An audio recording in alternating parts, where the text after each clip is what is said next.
በዞኑ ጊምቦ ወረዳ ኡፋ ከተማ ውሾሽና ዲሪ አካባቢዎች በእንጀራ መጋገርና ማከፋፈል እንዲሁም በዶሮ እርባታ ስራዎች በርካታ ሴቶች ተሰማርተዋል። በኡፋ ከተማ 20 እናቶች እናት ለምን በጉሊት በሚል መሪ ቃል በእንጀራ መጋገርና ማከፋፈል የተሰማሩ ሲሆን ከእናቶቹ መካከል ወይዘሮ ከድጃ ከድርና ወይዘሮ ሽታዬ ገብረ ማርያም ከዚህ ቀደም በጉሊት ስራ ከእጅ ወደ አፍ የሆነ ህይወት ሲመሩ መቆየታቸውን ተናግረዋል። ፀሐይ ላይ ተቃጥለን ጉሊት እየተቀመጥን ሶቤት እንጀራ እየጋገርኩ ልብስም እያጠብኩ ነው የሚተዳደረው።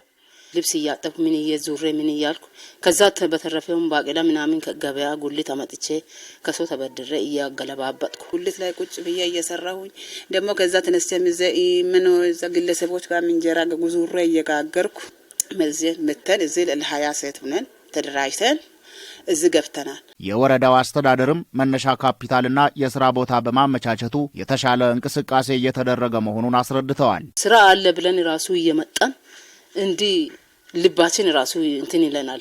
ለምን በቃ ስራ እንዳለን ሰው በቃ ቤት እንትን እያለን መተን እዚህ ሄዶ መምጣት ራሱ አንድ ለውጥ ያመጣል ብዬ አስባለሁ። መነሻው 10 ኬሻ ጤፍ 10 ምጣድ ምናቦክበት በርሜል 2 ሰፌድ ተሰጥቶልናል። እሱ ይዘን እየሰራን ነው ያለነው። እናቶችም ለተደረገላቸው ድጋፍ ከምስጋና ባሻገር የተመቻቸላቸውን እድል በአግባቡ ለመጠቀም እየሰሩ መሆናቸውን አስረድተዋል። የወረዳ ድጋፍ ለኛ በጣም ጥሩ ይሄው እግዚአብሔር ጠብቃቸው እየሰራን ነው። ይሄን ሁሉ ወጪ አወጥቶ ስሩ ተጠቀሙ ያለ ራሱ በጣም ትልቅ ለውጥ ነው። አሁን የኛ ስራ ብቻ ነው።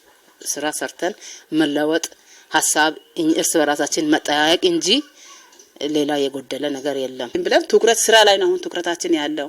በጣም ወረዳ መንግስቶችን ወረዳ አመራሮችን በጣም እየመረቅን ትኩረት ላይ ስራ ላይ ነው ሐሳባችን ወደ ስራ ነው ያለው። የወረዳው ሴቶችና ማህበራዊ ጉዳይ ጽህፈት ቤት ኃላፊ ወይዘሮ ታደለች መኩሪያ የሴቶችን ኢኮኖሚያዊ ተጠቃሚነት ለማረጋገጥ በገጠርና በከተማ መንግስታዊና መንግስታዊ ካልሆኑ ድርጅቶች ጋር በቅንጅት እየተሰራ መሆኑን ተናግረዋል። በተለያየ በመንግስትና መንግስታዊ ባልሆኑ ድርጅቶችም እየተደገፉ ያሉ ሴቶች አሉ። ኢኮኖሚያቸውን ለማዳበር በተለያዩ ፕሮጀክት እንደ ጊምቦ ብዙ ፕሮጀክቶች ከግብርና ከኢንተርፕራይዝ ጋር ተያይዞ ይገባሉ። እነዚህ ፕሮጀክቶች ደግሞ ሴቶችን ያማከለ ፕሮጀክት ይዞ ነው የሚመጡት።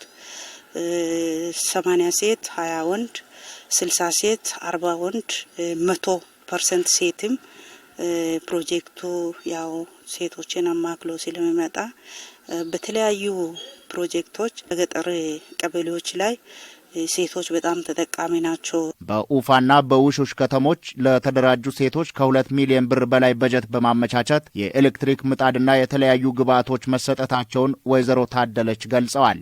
በአጠቃላይ 80 ሴቶችን በዶሮ ምርት አስገብተናል ማለት ነው።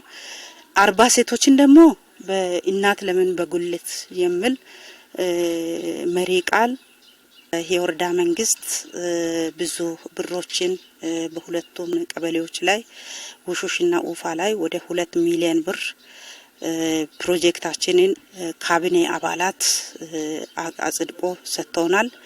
ያን 1 ሚሊዮን ብር ወደ ውሾሽ ላይ ሰርተናል።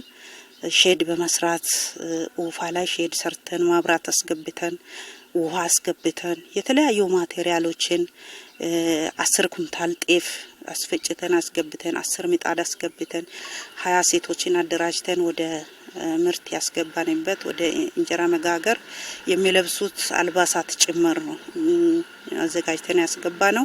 የተደራጁ ሴቶች ወደ ስራ ከመሰማራታቸው በፊት የግንዛቤ ማስጨበጫ ስልጠናና የገበያ ትስስር ማፈላለግ ስራ መሰራቱን የተናገሩት ወይዘሮ ታደለች በኡፋ ከተማ በእንጀራ መጋገርና ማከፋፈል ስራ የተደራጁ እናቶች 2 ወር ባልሞላ ጊዜ ውስጥ 400,000 ብር መቆጠባቸውን አስረድተዋል። በውሾሽ ከተማ የተደራጁት ሴቶች ደግሞ በ1 ወር ውስጥ ወደ 200,000 ብር መቆጠባቸውን ጠቁመዋል።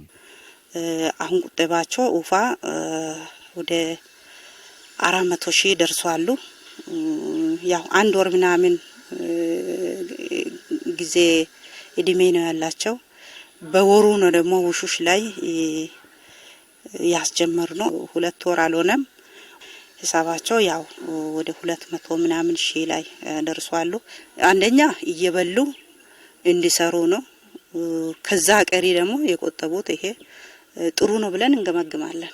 የወረዳው አስተዳደር ለሴቶችና ማህበራዊ ጉዳይ ጽህፈት ቤት እያደረገ ባለው ድጋፍ ውጤታማ ተግባራት እየተከናወኑ መሆኑን ያስረዱት ኃላፊዋ ከፌዴራል ጀምሮ በየደረጃው የማበረታቻ ሽልማት ማግኘታቸውን አብራርተዋል።